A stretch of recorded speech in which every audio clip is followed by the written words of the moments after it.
In episode 519, Ryan and Jose are joined by David Blair for another Book Club of Blood. This time we cover Rawhead Rex. This is the Clive Barker Podcast, where longtime fans Ryan and Jose interview guests, bring you the news, and take deep dives into Barker-related stuff. This episode will be available in podcast audio and YouTube video. This episode is sponsored by Don Bertram's Celebrate Imagination. Don Bertram is a longtime friend of Clive and advocate of his art, but Don's unique and inspiring paintings are for sale, and over 50% of the proceeds go to the Arts and Medicine program at the Texas Children's Cancer Center. There's even a paver in Washington, D.C. representing Celebrate Imagination. We're thrilled that this worthy cause is sponsoring our podcast again this year, and we hope that you'll consider looking over his Pinterest page and commissioning a painting of your own.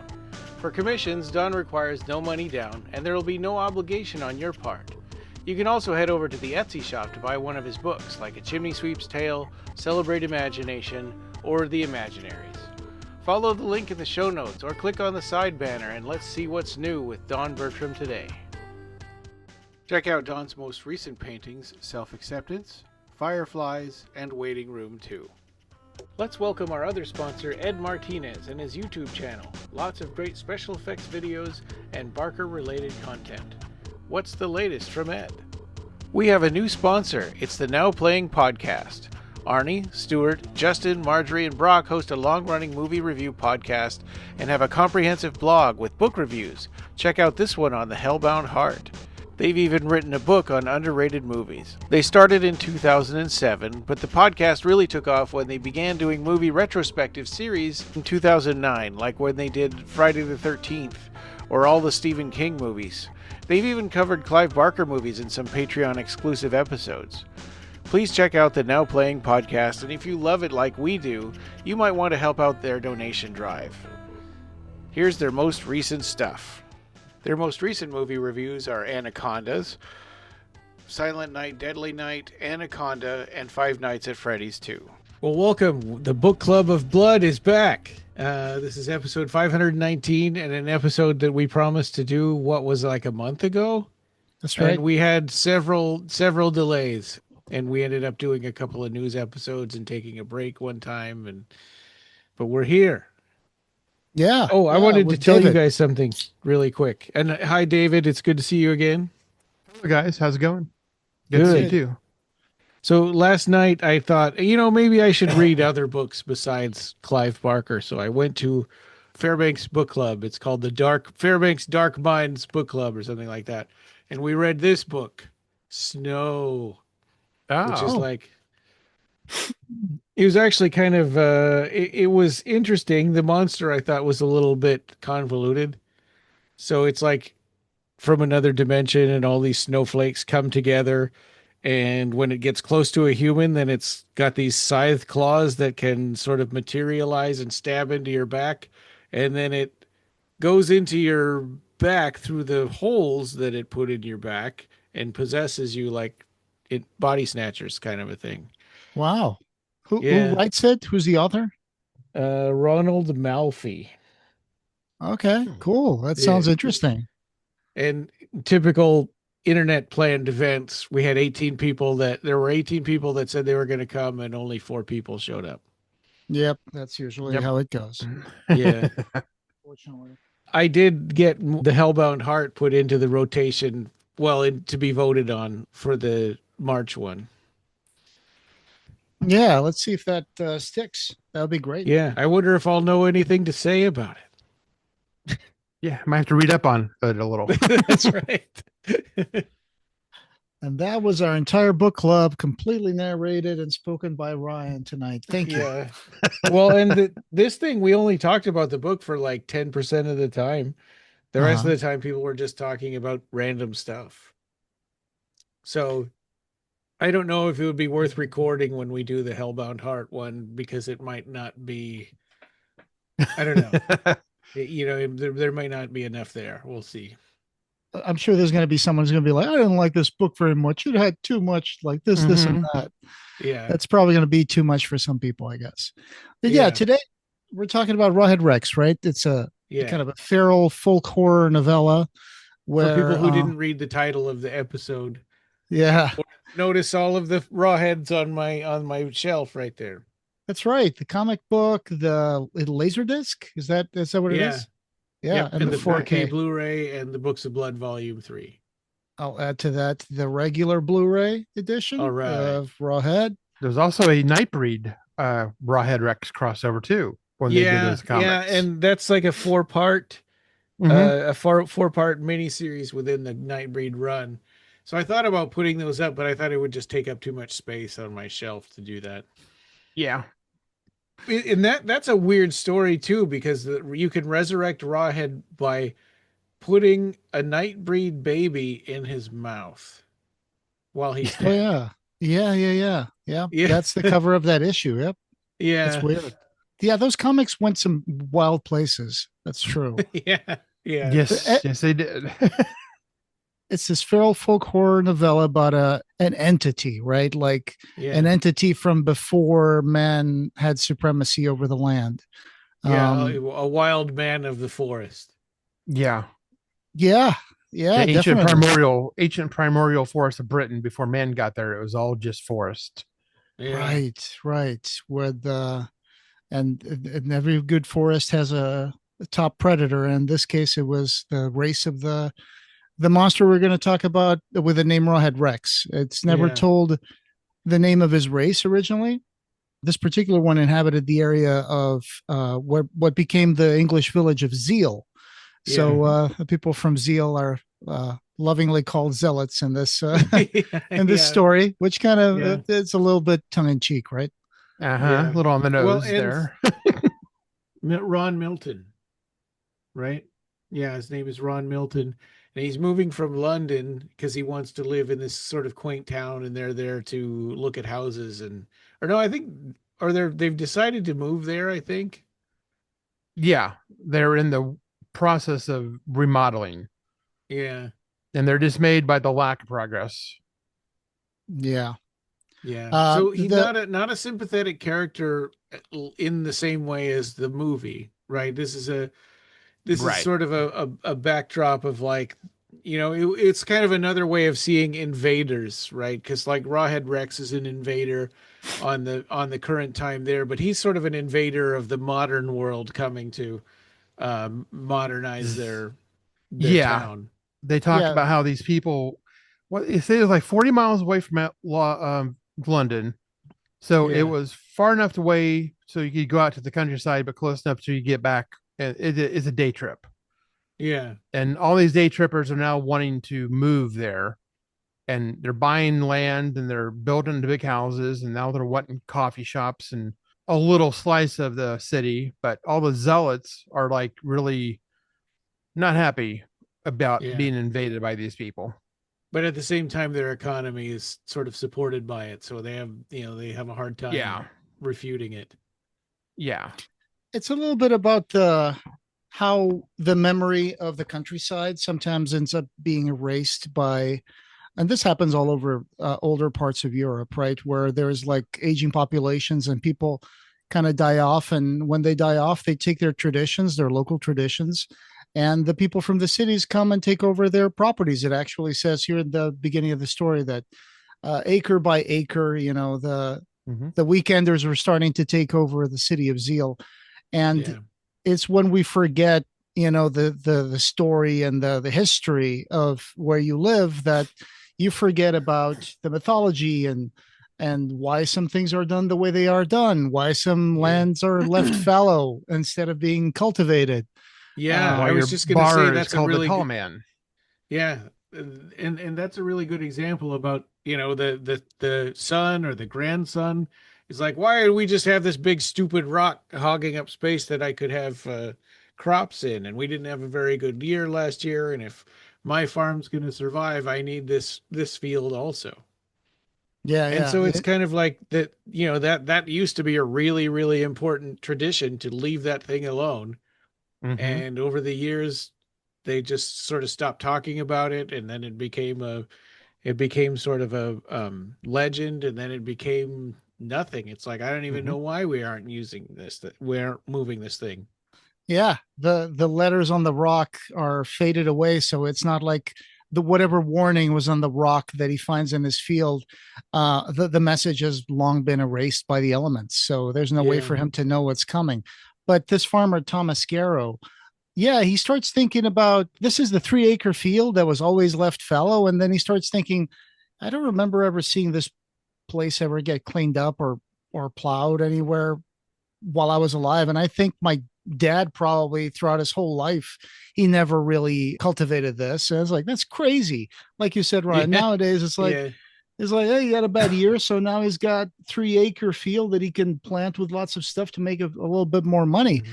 But then as he's doing that with his tractor, the day starts out really well. But then as he gets closer to this area of the field, not only does the weather start getting a little more covered, especially after lunch, right? After a liquid lunch at the Tall Man Tavern, he comes back and then his tractor starts cutting off near certain places. And he's like, what the hell is going on? And then you see the clouds start rolling in, storm clouds, and it's almost like the foreshadowing, right?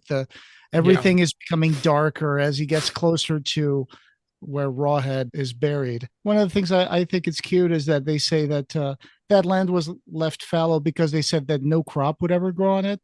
But then they sure had lots of nettles and convolvulus. And, I'm just imagining spiky nettles next to like little white convolvulus flowers. And it's like, that's perfect. He's going to try to take that rock out, right? So he's like, hey, I'm going to lose some square footage here if I don't take this rock.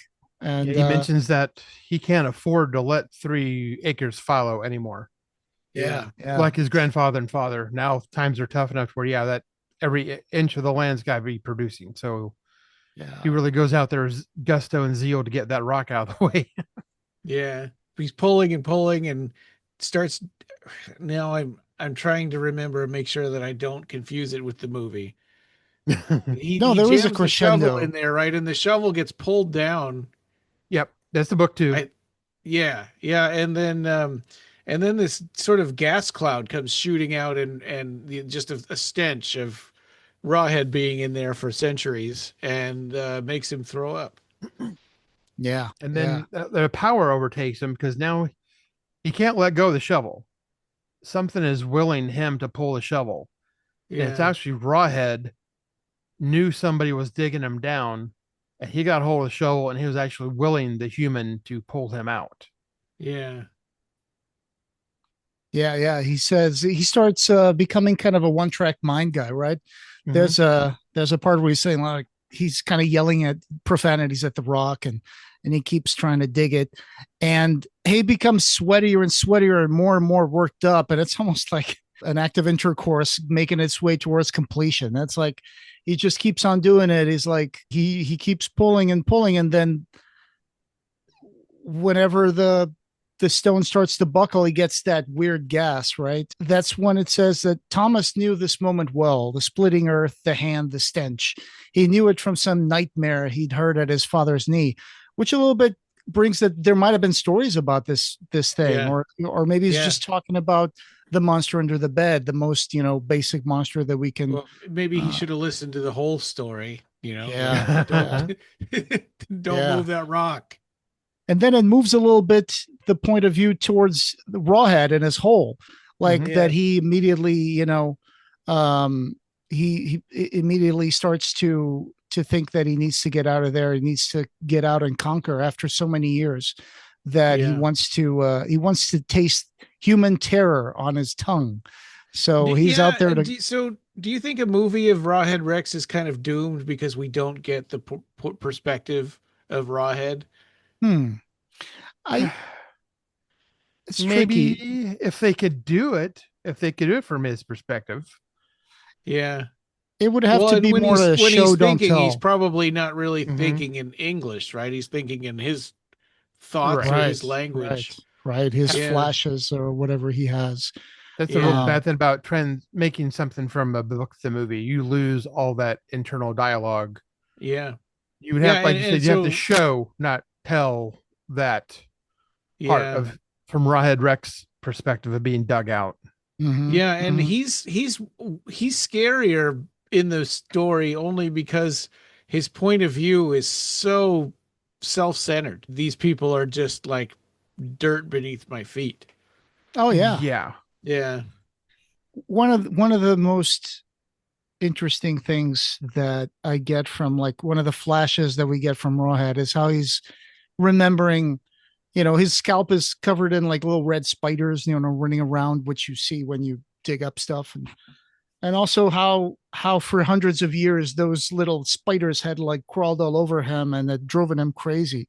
So I just like that idea of Rawhead having been maddeningly conscious for all the years that he was under that rock. Yeah, right. Yeah, and that's a whole other aspect of this story that doesn't quite make it into the movie, right? Is that he is so hell-bent on revenge that he doesn't care about his own safety or his own well-being.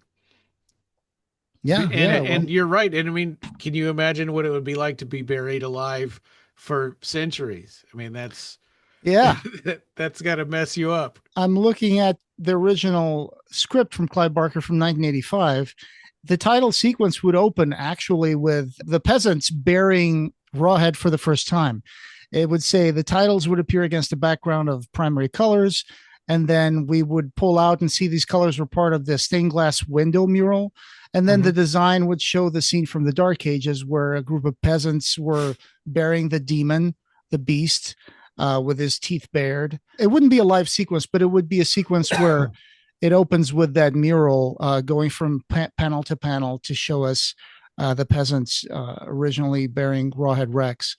And then, of course, it would zoom out and it would be, the church in Zeal not in Zeal, but the movie would be different. But but he originally wrote it to be in England, and he did. You're right. It was the director and producer moved it to Ireland to save money. You're right. It would be still in Zeal, and it would be the harvest. They would be singing the Harvest Festival hymn, "We Plow the Fields and Scatter," and conducted by the verger Declan. So this scene actually appears in the movie, but it appears in a different part, right? When Declan is the one singing, and Thomas Garrow becomes the first victim of Rawhead, right? I mean, and Rawhead inverts the body and drives him downward into the hole. That's right. Which is his favorite way of dispatching of men, he says. Yeah.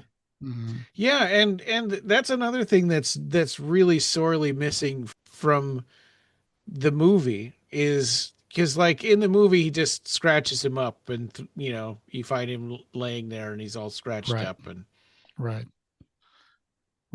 and it does give us the impression, at least in the comic book adaptation that happened, that Rawhead almost kind of scalps him before inverting him, because in this description of the story it says Rawhead picked him up by the hair, his scalp tore under the weight of his body, and Rawhead seized Garrow around his neck. Then blood ran down from Garrow's face from his scalp. So it makes it seem like in the comic, they actually dramatize it a little more, like he tears his scalp off, much like Rawhead, who in the comic also does not have any hair. It just has like this kind of like hair around the bottom and the nape of his neck. Right. So, which I thought that was really interesting. Pretty phallic, but pretty phallic. Yes. Yeah. Rawhead. Yeah, basically. And one poetic thing that because we always say, Rawhead, he's like 9 feet tall, but in here the story Clive wrote that the monster stood a yard above Thomas Garrow's 6 feet, and that's exactly like 9 feet tall. Yeah, because I looked up how many feet a yard is, and I found out it's 3. So I was like, okay. Yeah. Again, I'm not into the whole system here. I deal with meters. You've been here for like over a decade now. I know, but you're not used to Fahrenheit too. Not used to freedom units yet, huh? Not used to the freedom units, but yeah. So poor Thomas Garrow, right? He gets shoved down into the hole. This is at a time there was no Twitter, there was no nothing. So it'll be a while before they find Thomas Garrow. Yeah. Yeah, Twitter. Day or so. Like Rawhead was going to tweet, "Hey, look what I just did to this guy."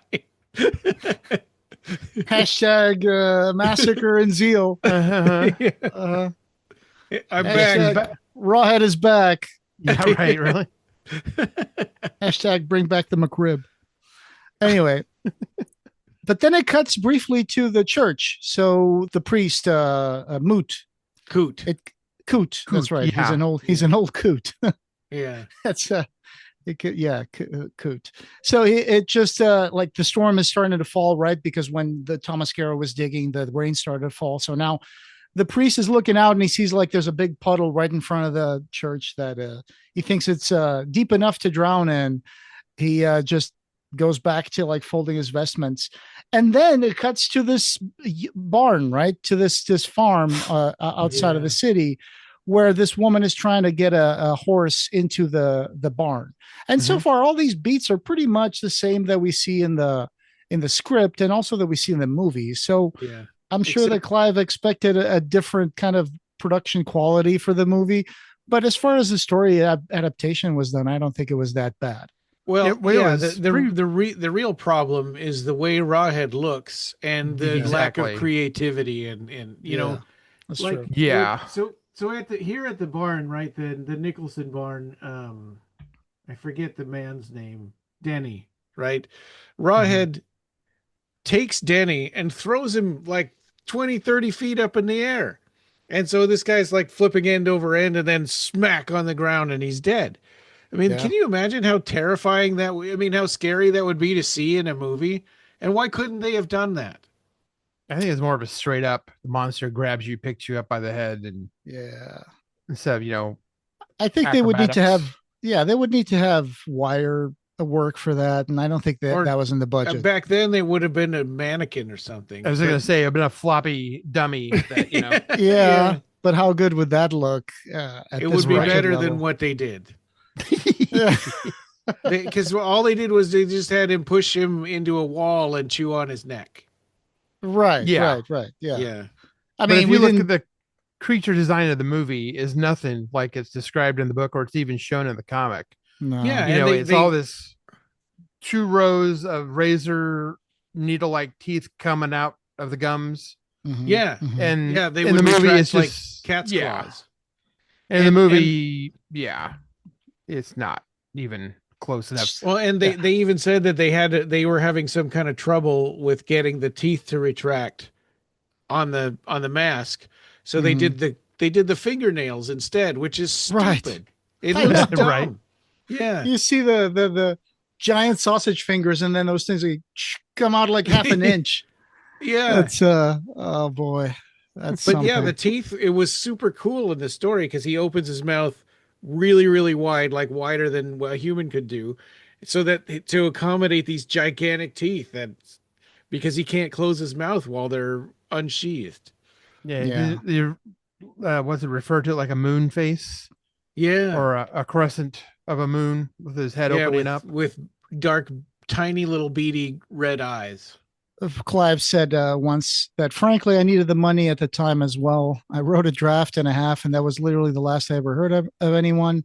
I was never invited on the set, never saw the promised plane ticket for Dublin, and all I kept hearing were pretty lousy things about the way the film was progressing. Wasn't this one of the main reasons why he's like, all right, the next one I'm doing because...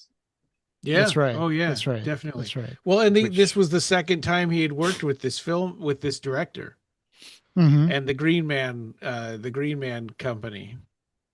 He thought, well, lightning wasn't going to strike twice, in the same place twice, but because it was really bad the first time, and it was only maybe half as bad the second time with Rawhead. Yeah, bad enough. Yeah. So Ron Wilson is the guy in the book story. In the movie, that they moved the story. Of course, they moved the story to rural Ireland instead of Ron Milton. That's right. What did I say? Wilson. Sorry, Ron Milton.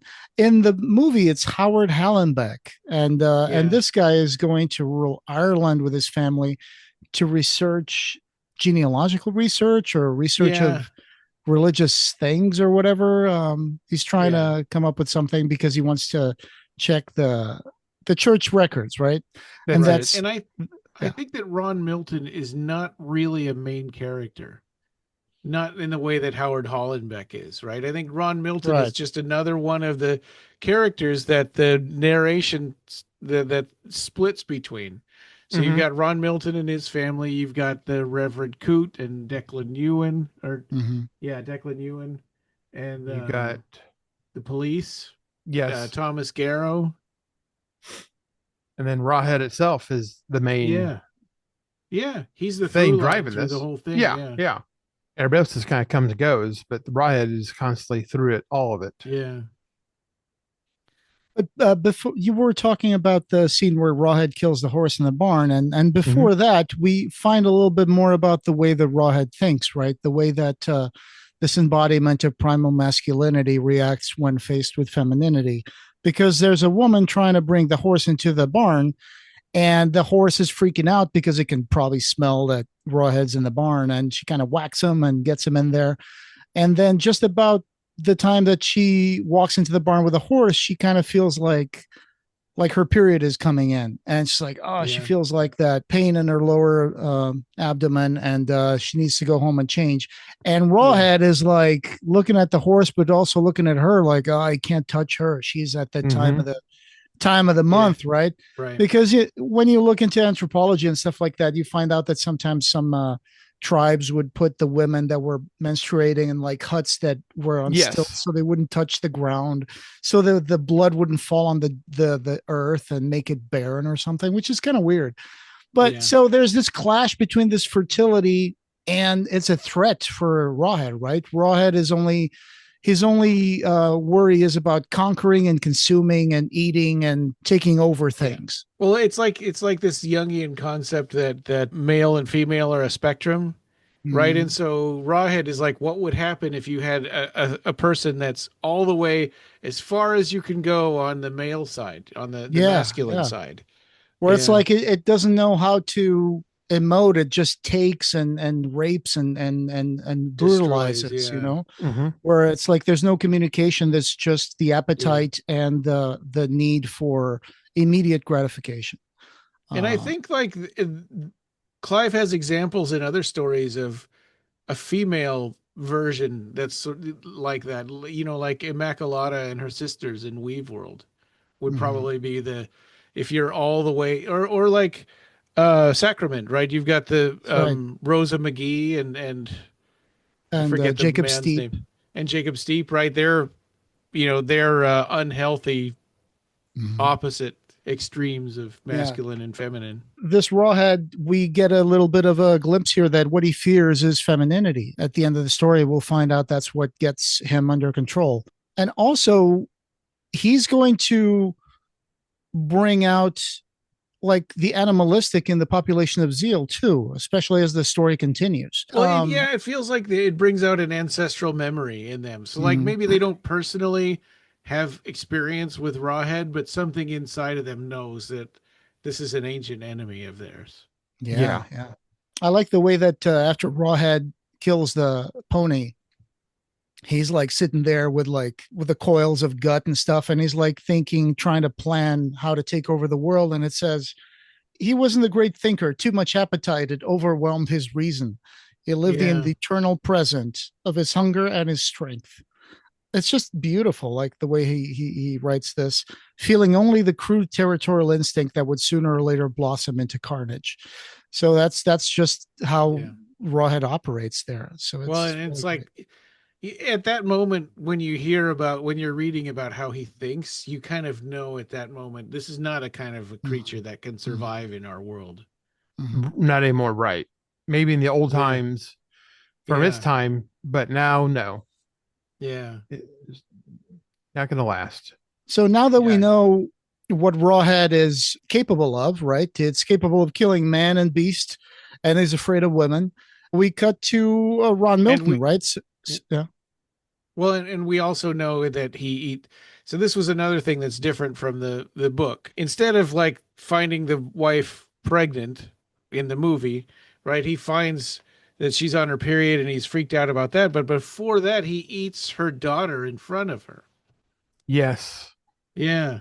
And so there is no daughter in the movie, right? Because the movie is really sort of toned down for audiences. He kills the husband because the husband goes out with a gun. Yeah. It has no effect on Rawhead. He kills He rushes him like a freight train. Yeah. And then she gets her daughter upstairs, but then he comes through the window upstairs and grabs the daughter from the mother, and she actually watches as the daughter goes into the mouth. Yeah. And then she falls That's down the horrible. stairs and breaks her neck and dies. Yeah. And the last few steps, she bounces a corpse. Yeah. It's just horrible. But and Rawhead likes to eat kids. He likes to eat children. He even talks about babies. He talks about the women. Him and his brothers would rape the women, but they would not survive birthing a hybrid. Right. But then they would eat the hybrid kids because they liked eating the hybrid children. Well, I thought that Ugh. I thought that those were normal Rawhead babies, because where else are they going to come from? I thought that too, but then it's like, because there's no females. Yeah. How do they reproduce? Whatever. But Yeah. he talks about, he has a real fixation of wanting to eat a human baby or babies. This reminded me a little bit of the Sins of the Fathers, where the mythology or the belief in that story is that those creatures that we see in the desert, those monsters, they only existed with women, and then their children became men. Well, obviously, Rawhead lived in a time when there were men and women, but I just thought that was an interesting. It's always the beast, the monster, and the maiden, the death and the maiden. That sort of duality. And then the story tells us a little bit more about what happens to this weekender that moved to Zeal. Ron. His wife is trying to convince him to go to the Harvest Festival, and is like, okay, well, let's get the kids and we'll go. That's how he ends up going to downtown, right? Mm-hmm. Yeah. They want to be good neighbors. They want to get along with these people. He really doesn't want to, and she has to talk him into it. Right. He's like, let's go back. We're done. Yeah. Our progress in our house is not coming along, so we're not going to be moving in this weekend or whatever. So he kind of like just wants to go back, and she's like, no, let's stay. Yeah, go to the Harvest Festival. This story, before it got adapted as a painted comic book story for the Eclipse comics, there was a first try of adapting it by Stephen Bisette, who worked in stuff like Swamp Thing and even had his own magazine called Taboo back in the 90s.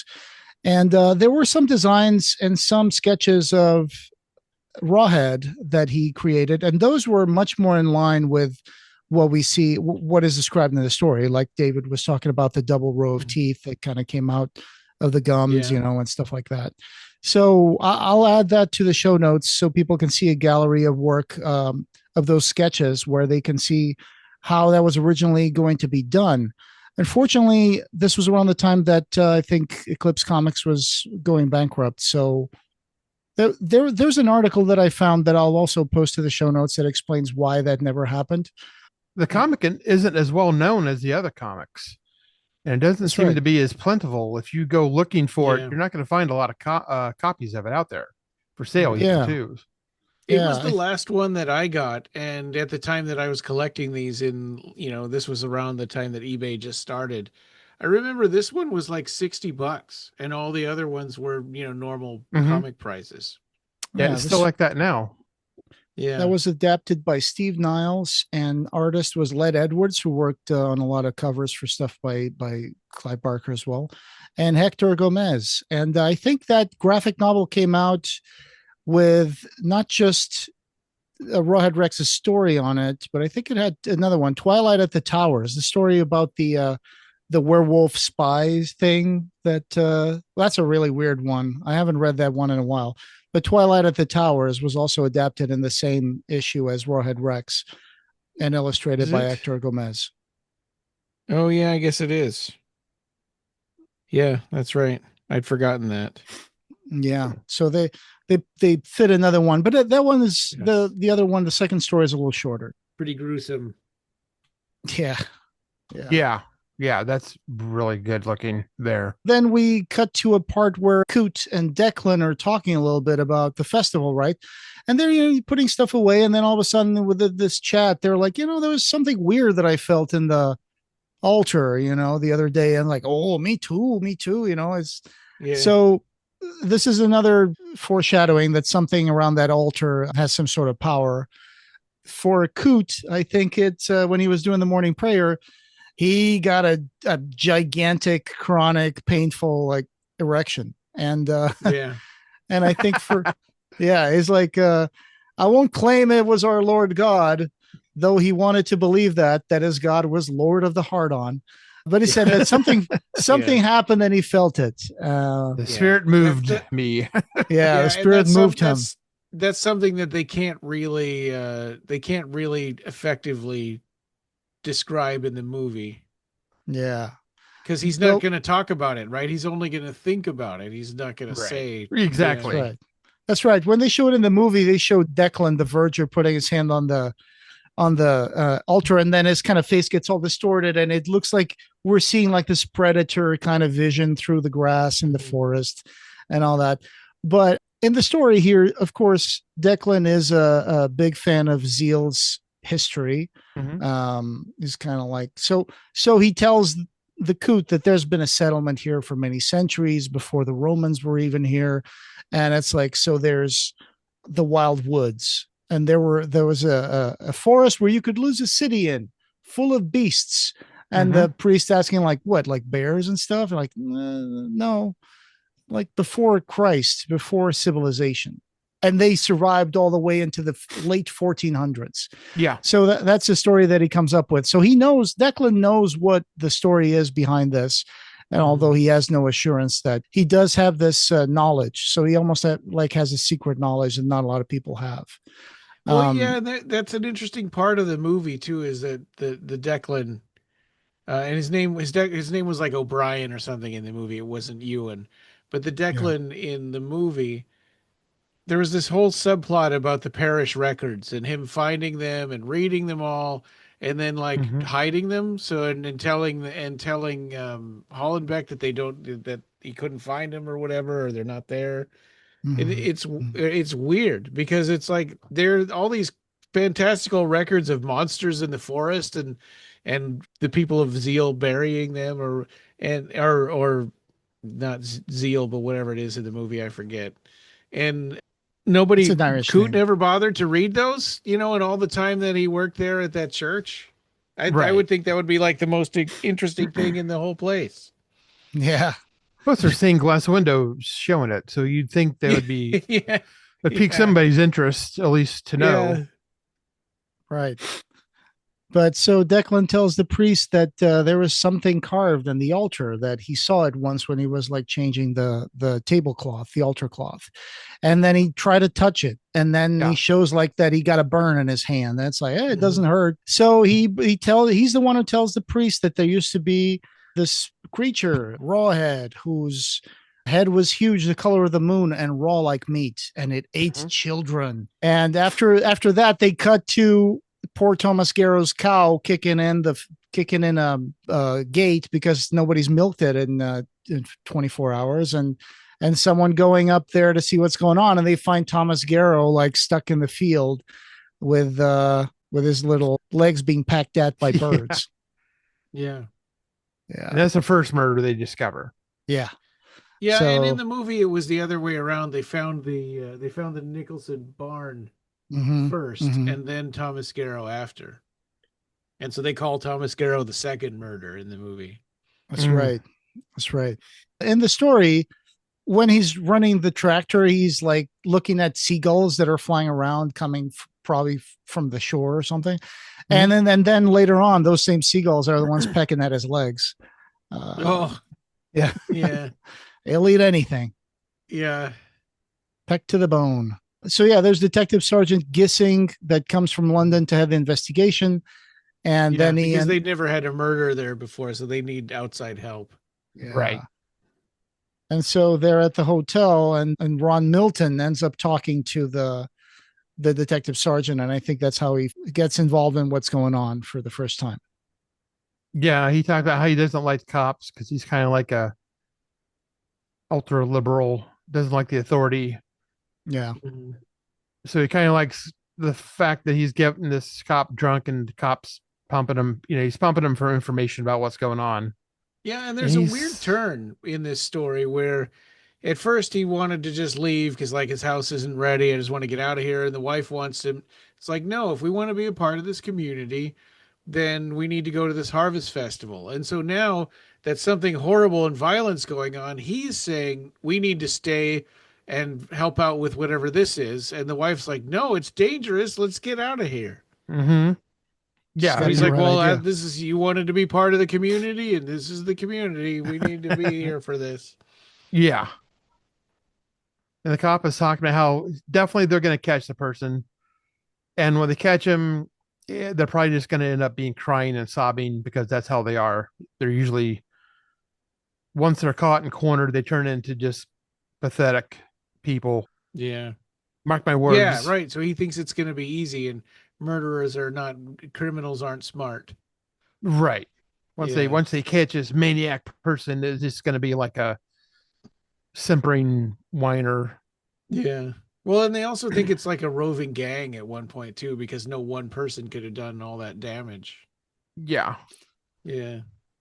So Gissing gets into his car and leaves, and Rawhead sees the car leave from the woods, and he thinks, "Oh, that's a weird beast that does a bong bong," that's a weird sounds and glowing eyes. He talks about if he wants to take his throne back from these men, he has to learn how to conquer these beasts like they have. Yeah. So yeah. It's a cool point of view. I mean, and it's too bad that we miss out on that in the film. So Rawhead kind of like goes through the woods and starts running after the car and jumps in front of the car. And the driver kind of like loses control of the car, hits a tree. In the meantime, Gissing is in the back seat, with a few too many drinks in him, like thinking about his little fantasy of little girls climbing upstairs and him looking from below.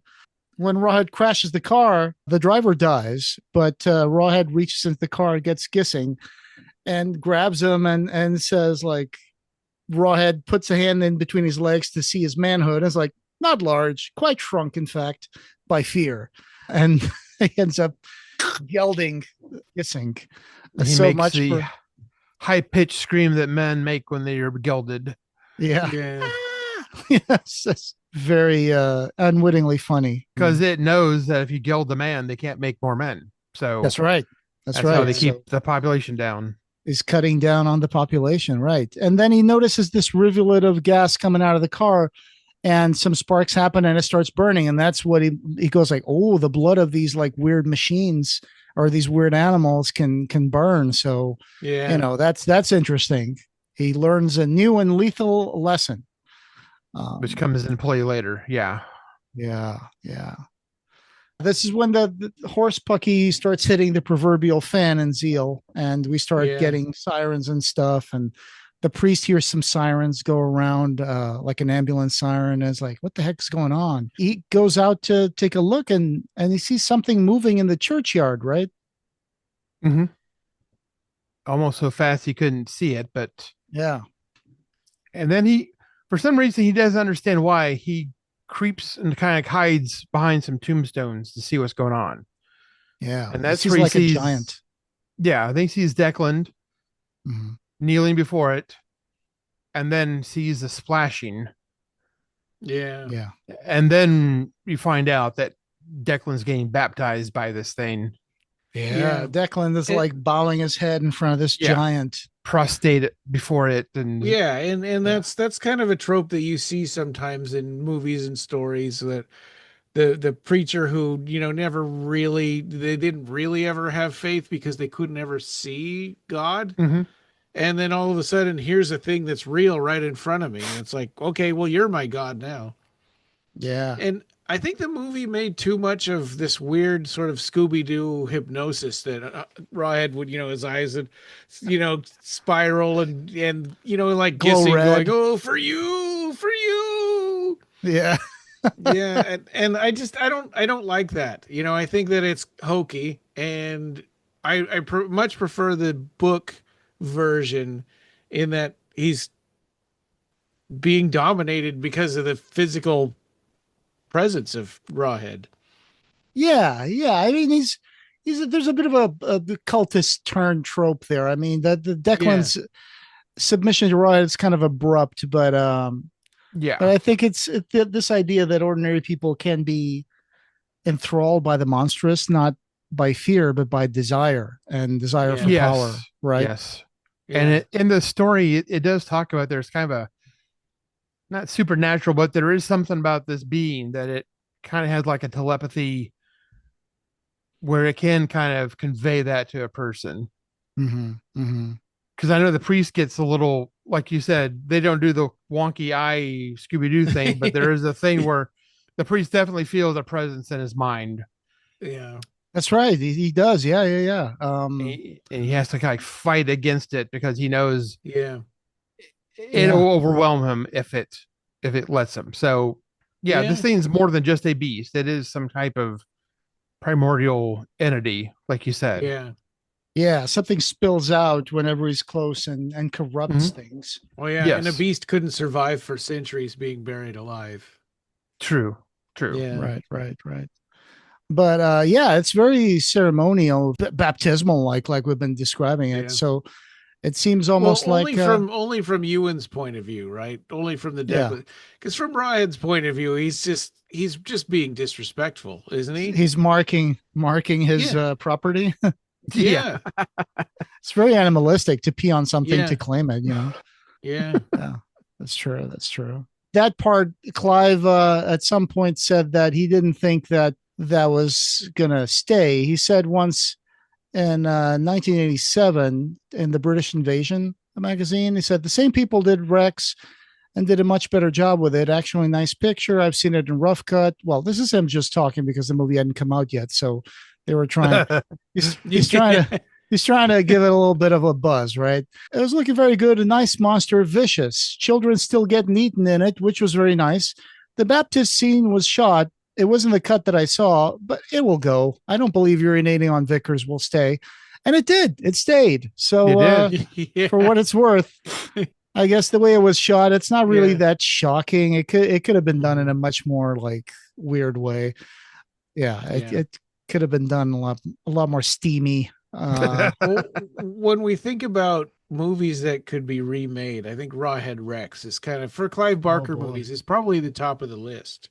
Yes. That's right. For what at least to me, for what should be redone, because that's a movie that it had the potential to be good and it just wasn't, because of a lot of it is just visual.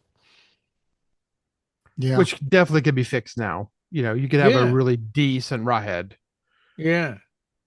Yeah, and throwing the farmer up in the air would be CGI, you know, and it well, if someone can do it eventually, it might end up being Netflix or something, because Netflix is buying up everything nowadays, you know. Yeah. It's even going to buy Warner Brothers apparently. So they're going to try. Paramount's going to fight them. Well, yeah, that's because that's going to probably be the last nail in the coffin for movie theaters. Yeah, whoever wins, we lose. Is the tagline of this little episode. Yeah. So Coot sees the baptism, and then there's still a little bit of liquid left in Declan's hands, and he goes like, "Oh God, yeah!" And that's when Coot's like, He's like, "Oh Jesus Christ Almighty!" And that's when the monster sees him, and it just kind of runs off. You know, it really kind of charges at him, antelope light, leaving Declan slumped beneath the tree. And so he goes into the vestry. He trips over the gravestones and gets into the door. But then as he closes the door, this hand, you know, just kind of gets in there. And it says like 3 times the size of a human hand. So I'm trying to imagine that wrinkly, kind of like skinny, dirty hand just stuck there in the door with his big, long, overgrown claws. Obviously, church have very heavy oak doors, so he's like trying to slam it, hits it with a stick or something, or maybe I'm thinking of the movie. Candlestick. Well, in Rawhead, doesn't he scratch up his arm trying to get into the door? I think I remember that.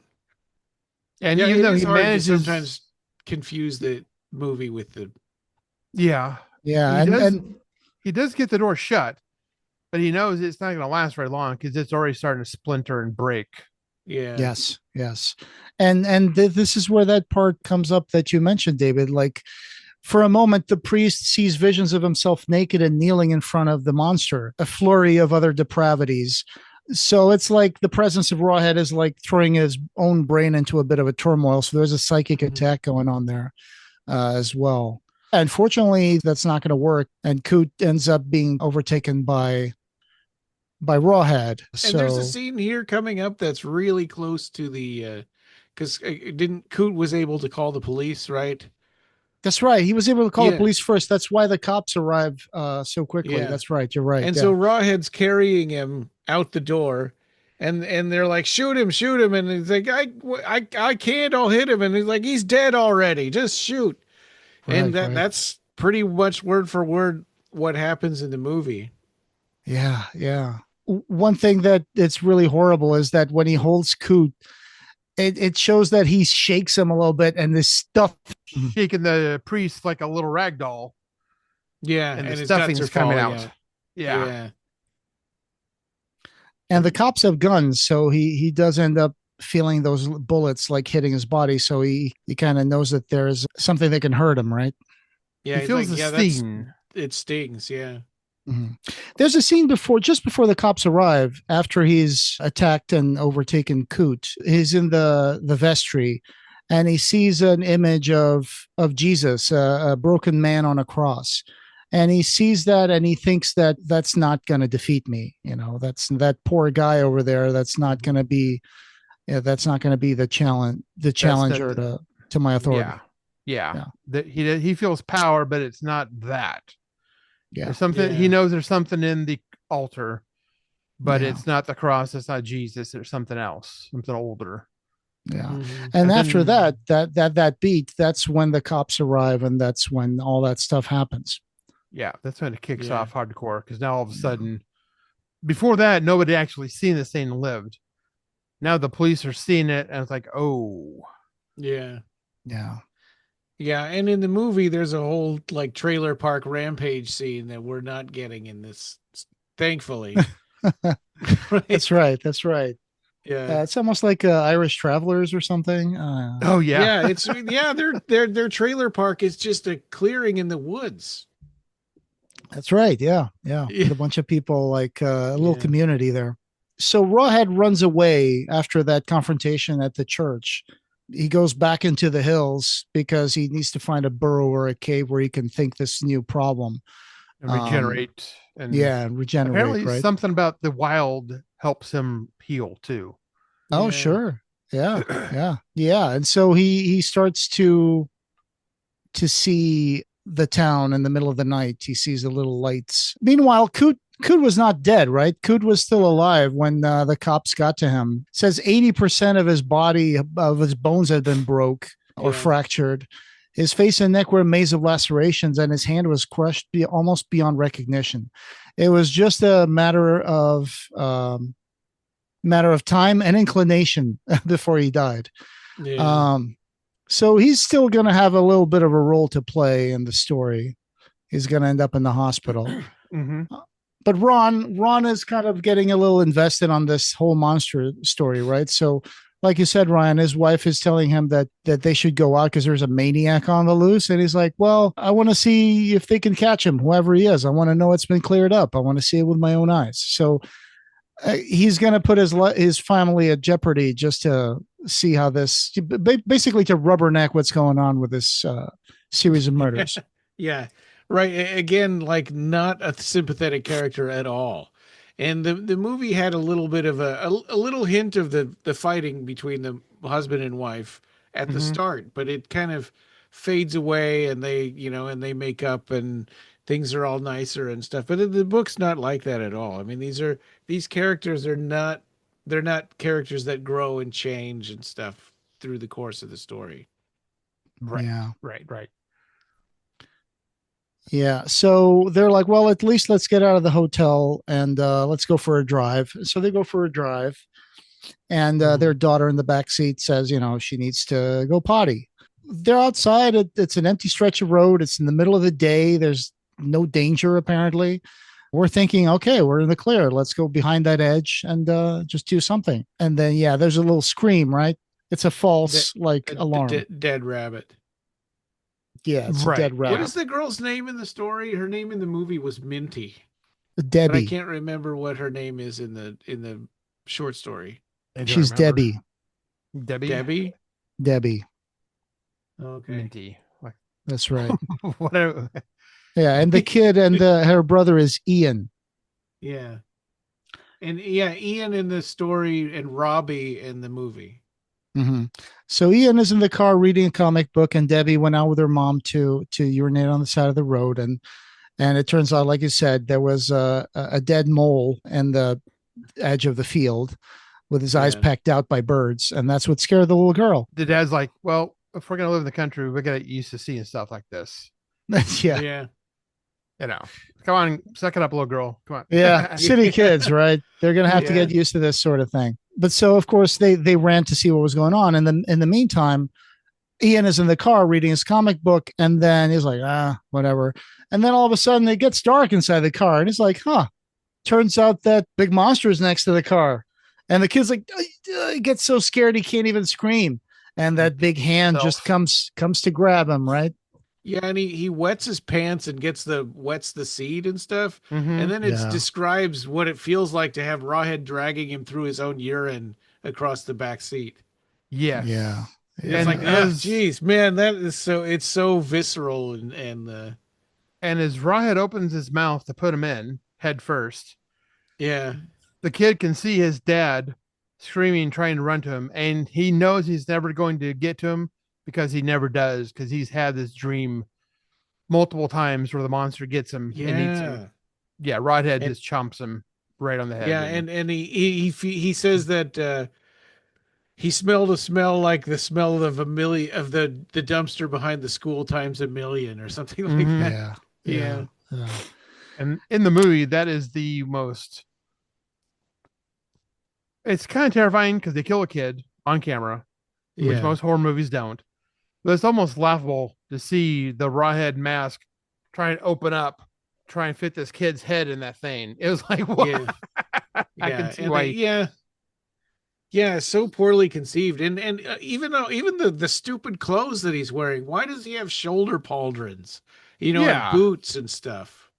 He's like a medieval dude. A Ren Fair reject wannabe. It's so nonsense, and I just hope that if they ever do remake Rawhead Rex, that they just start from scratch and just read the book. Don't try to remake the movie. Oh yeah, I would love that. I would love for that to be made properly with modern technology.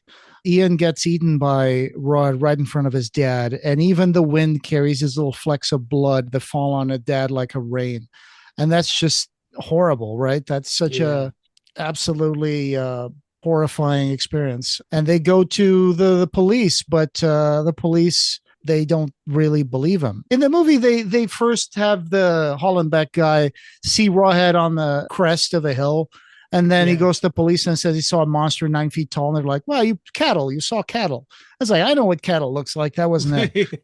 But in this one, it's like, you go to the cops saying a giant monster took your kid and ate him right in front of you. It's like they're going to think something here is not right, And at this point, they're questioning him like, how many people were there? Or it's kind of like, because their theory is still that it's this gang of people. And he's also like fighting this bureaucracy, this pencil pushing idea. Like the cops are saying, well, there's people coming from the Ministry of Defense. We can't do much more till they've had a look at the evidence. It's all public money, sir. And the guy's like, what does it matter what it costs to kill it? It's not human. And is it here when he learns about the priest being attacked too? Yes. Yeah. Well, in I remember there's a pretty distinct difference in the book, because he wants to go to the church because he's like, I bet something holy, because this thing must be from hell. So some holy thing from the church is going to help me kill it. Yeah. And in this story, he says to the cop that this monster came out of hell. And they said, well, if it came out of hell, I don't think it would have found the Reverend Coot such easy pickings. And that's what reminds him about Coot. And so he says Coot might know something. Mm-hmm. So he needs to talk to Coot, and Coot is still alive in the hospital. So that's when he must get to Coot before he dies for some reason. To know if he knows what that came from. Yeah. It's kind of very vague. He just knows he needs, it's his only lead. So one horrible image that is beautifully painted in the graphic novel is after the scene with the father at the police station. It cuts to the middle of the night, and it's like Rawhead with whatever is left of Ian, and it's just like sitting there under the stars, feeling like powerful, and it's eating little bits of like the kid under the night sky. He's opened up like a meat plate. Yeah. He's picking delicacies. He picks out a little kidney and, eats it. And it's horrible. It's a horrible vision, but in the graphic novel, it's painted by Les Edwards in such a amazing way. It's just, it causes my hairs on my arm to stand up. It's just really, really scary. Yeah. But so Coot is still alive. Somehow he was able to be interrogated in his room, and it turns out it's Ron asking him questions. Tell me, it took my son. What do you know about this thing? I'll believe anything. And then Coot is able to tell him that the altar it's afraid of the altar, and he says the cross, which happens in the movie too. In the movie, it's like something in the altar. Yeah.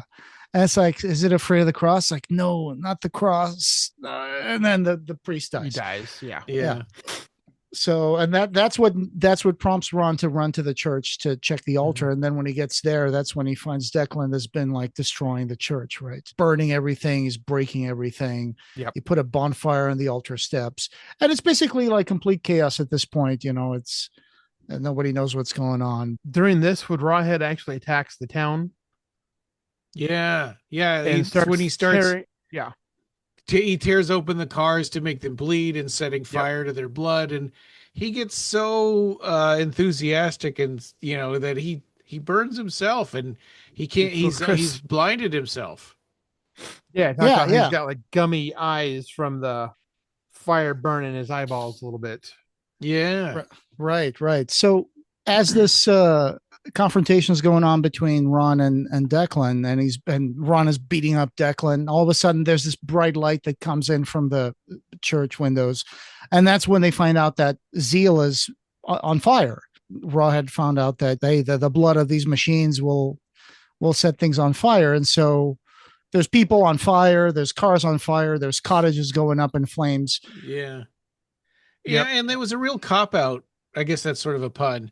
But that in the movie that they had the Gissing setting all the fires, and it's just, I guess, because the limited mobility and limited time they wanted to spend filming the Rawhead creature, so they just had a human slave that was hypnotized by his eyes, doing. I don't know. That part is lame, Yeah, because they didn't have, like, here we can imagine the monster beating up cars, just like in Street Fighter, flashing and destroying the car and making it blow up. But there they couldn't do it because all they had was that Norwegian ski instructor in this weird suit, and that would not look good if you started punching cars. Yeah. So I get that. I thought he was German. German or Norwegian or something. Yeah. Well, and then sometimes they called him a ski instructor, and sometimes they called him like a deer hunter. Sure. I mean, I'm sure he could do all of those things. But Ron could be both. Yeah.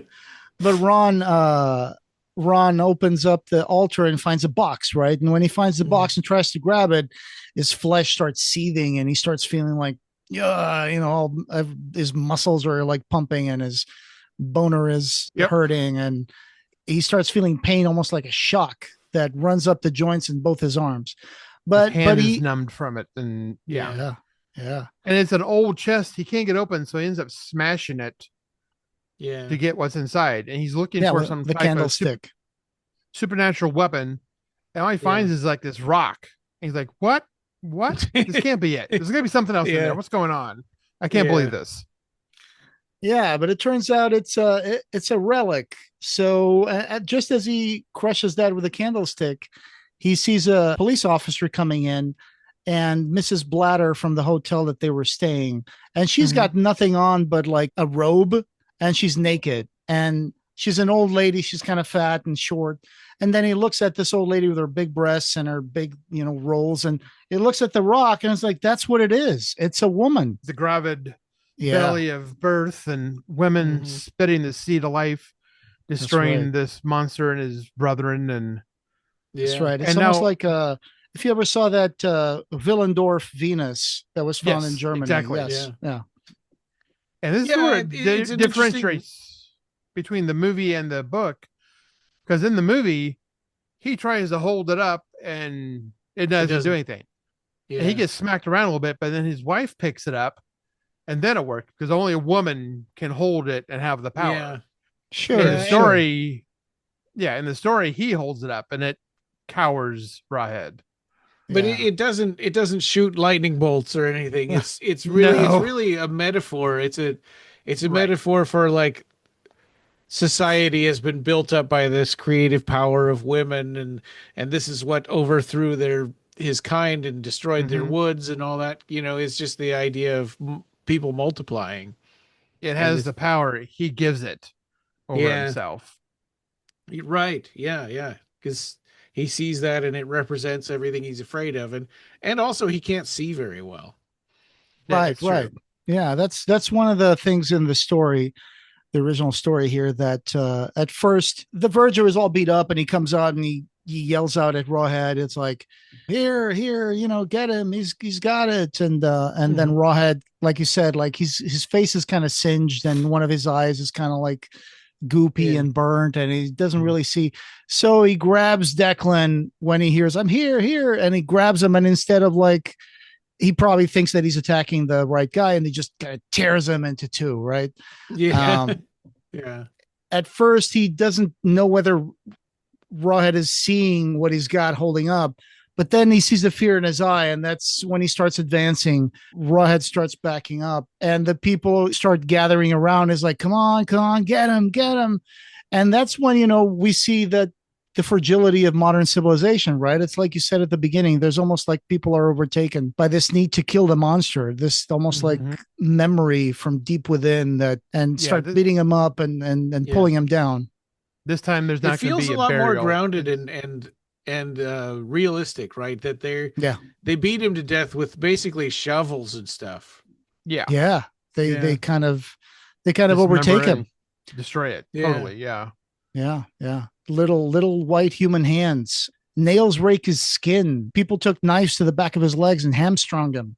And he falls down, and there would be no resurrection this time. No waiting in the earth for an age until their descendants forgot him. He'd be snuffed out, absolutely, and there would be nothingness. And then it says he became quieter at the thought and looked up as best he could to where the little father was standing.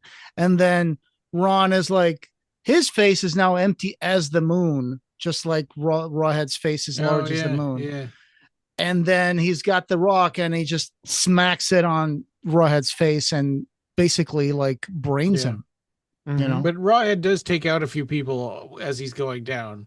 Sure. Like he bites one person's face off and was it like tears off a limb, or I forget what it is, the other thing. Yeah. He goes down fighting. Yeah. And it's almost like his head is almost soft and he just kills him with a rock. And it says that the king went out. It was suddenly over without ceremony or celebration. There was no cry. It says after a death, Rawhead's bladder was emptying. A stream of urine pulsed from the corpse and ran down the road. Then it drained off into the welcoming earth. Yeah. And it's just, if you ever saw an animal being killed, that's usually what happens. If you kill an animal, he will just let go of whatever urine he has. And I've seen that happen before. I've seen animals being killed, and it's never a pretty sight. I wonder why they didn't kill him in the beginning. Why did they just bury it? Were they scared of killing him, or? That's a great question. Worse than death is we're going to just bury you for centuries and drive you crazy.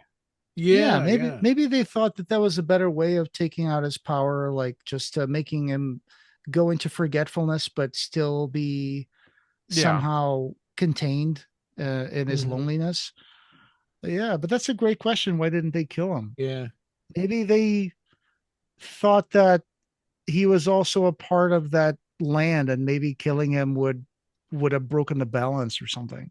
Yeah, that's what I I'm don't thinking know. too. They had some type of, at least some type of reverence where, okay, you can't be around us, but we can't totally destroy you. So we're just gonna put this big rock on you and Yeah. Yeah. keep you in the ground, and we'll just know not to go in that part of the forest or the woods or the field eventually. Well, we Yeah. have a whole bunch of comments from Reddit on Rawhead Rex. So I'll start on those. Vader 25 says, I remember really enjoying the short story. It's up there with my favorite books of blood stories. But the movie was god awful. I'm glad I read the book first because the movie would have not made me interested in the original story at all. I think that's True. fair. I mean, I've Very. kind of gotten to I've enjoyed Rawhead the movie more over time, but I really didn't like it at first either. Um, I liked it a little better than Transmutations. Me right. too. Yeah. The other one was supposed to be a Clive Barker story too, but this one I had read the original story. It has definitely a B charm to it. Like you said, I mean the bright LED eyes like spinning and stuff. That's a little hokey. Yeah. That's very schlocky. The whole like trailer parks sequence With the is woman running awkward. around with her topless for It's no awkward reason. and uncomfortable, Yeah. but I think it also has Yeah. its own like weird charm, weird Yeah. 80s charm, like True. Yeah. the guy kissing the woman, the guy kissing the young woman in the trailer while the little brother is like playing with toys.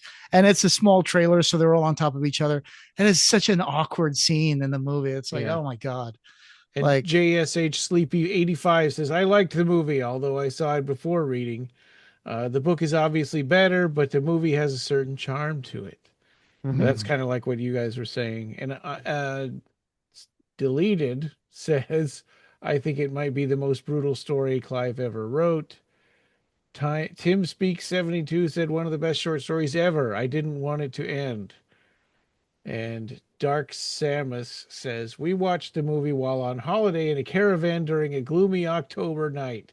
oh I boy. switched the channel one night when up popped Rawhead Rex. The movie was good in a schlocky B movie way, but the creature's design sure was goofy as heck and kept making me laugh throughout. I realized know, later right? that it was a Clive Barker story, and I actually had the Book of Blood containing it on my bookshelf. I can see why he doesn't like the movie, but there is a truly great story in there, and I wish that someone would remake it and do it justice. That's kind of similar to what Yes. we were saying. Yeah. Frosty Cap 3344 says, good short story was good. I've never seen the movie. Okay. Ewok Lover 64 Ah, says the movie does a great disservice to the story. That's funny, Ewok. You know, when Return of the Jedi was the last Star Wars movie, everybody hated the Ewoks except for Yeah. little Yeah. kids. Yeah. yeah. Frosty Cap 3344 says the story made me think of the old Hammer House of Horror movies, Rural Village, Ancient Secret, Scary Monster, etc. Mhm, Mhm. mhm. Mhm. Icy Mike 1782 says, spare yourself and don't. This is for somebody who hadn't seen the movie. So much Barker just didn't translate into film. You unsure why exactly, but every Barker screen adaptation is just kind of meh at best and horrible at worst. I don't agree with that at Yeah. all. Yeah. That is not true. There's lots of good Clive Barker movies. And then Woonjo 26 says, can you post a link to the podcast? Okay, yes, I did that. Okay, and the YouTube link. All right. Little Wholesome, Little Wolfsmere says, it's Beowulf meets the AIDS crisis. It's dark and intense, sometimes funny, often gross. Clive at his most Barker. That's Clive at his most Barker. Okay. I haven't heard that one before. Yeah. Micah Haley says, I think I love it and will never get tired of it. And yes, I'm talking about the movie. Ah ha ha. It does have its supporters. So Yeah. I Independent Echo 186 says, I love it too. I think because it was filmed in Ireland in the same era I visited there from Australia, and I could just imagine it all happening. A shame the creature was not more in keeping with Clive's vision. Oh man, so many I, of these. I have a quote here from Georges Pavlou, the director of the movie. All So right. he said, "It's a good, honest movie which will shock and entertain. Jaws and Yeah. Alien notwithstanding, the last great monster movie was King Kong. Apart from the 1,300 separate combinations of movements on the Rawhead animatronic figure, the man in suit aspect was something I wasn't used to dealing with. My greatest accomplishment was coaxing a performance out of a latex skin." So that's Georges Pavlou, I have to calling it kind of disagree with him there. a good, honest movie. And he boasting about the 1,300 separate combinations of movement on the animatronic head, which basically only did like, bah, bah. Yeah. That's basically what it did. Yeah. So, yeah, the movie and is his all right. eyes would, you know. Yeah. But a few years ago, Yeah. I remember when the 4K version came out, toured some limited engagement theaters. One of them, I saw it on the Alamo Draft House in Mhm. Chandler, Arizona. That's when I went to watch it. And then we did a commentary track for it, which you put up on the feed on episode number 394, Commentary Classics Rawhead. Mm. So we I'll put did that into one the there. show notes so we can link to it. That was our second commentary track from 2015. All right. So you know how when Nightbreed came out, how butchered it was originally, Yeah. but there was more footage that was filmed, and eventually we got the Cabal cut and Occupy Midian and all that came through, and we actually got now the proper Nightbreed as it intended. I know there isn't anything like that for Rawhead, but definitely you think it could be done in that kind of style with better effects. Yeah. Yeah. Yeah. Remote Database 7688 says short story was amazing as a flat out monster tale, and I greatly prefer the comic book adaptation to the film, though. I did buy a Blu-ray of it for completion's sake. The crossover with Nightbreed wasn't that great, but it's been forever since I read it. I remember not digging RH's, I guess that's Rawhead, big muscle monster design that much. I love the Breed Hellraiser crossover, though. Seems like Rawhead is remembered more as a highlight of Clive's early work than anything else. One of many. Maybe, I don't know. I think out of the books of blood, there's In the Hills, the Cities, there's Rawhead Rex, Midnight Meat Train, are kind of the big ones that everybody remembers. Yeah. When this came out on Blu-ray, they added some extra materials, including, of course, audio commentaries with director Georges Pavlou, moderated by author Stephen Trower, who's also been part of some of the commentaries on the Hellraiser Quartet of Torment box. I don't recommend listening to the audio commentary. George Pavlou. There's an interview with actor Heinrich von Bunau, which was the guy who played Rawhead, right? That's and then some interviews with actor Ronan Wilmot, some special effects and crew members, Jerry Johnston, Peter Mackenzie, John Schoonrad, and Rosie Blackmore. Hey, John Schoonrad worked on this.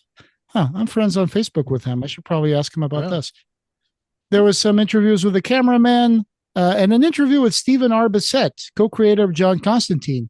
This is when he's talking about his failed adaptation of Rawhead Rex's graphic novel. You got the 4K version as well, right behind you there. So that's also. I used to have that Blu-ray, but it went out as a Kickstarter backer reward. All right, putting your own collection on the line. Yeah, but I really hope that in the future we get to see a better rendition of it. That would be terrific, like you guys have mentioned. Yeah, and not sorry, George Pavlou, but no, it's somebody else. Exactly. Yeah.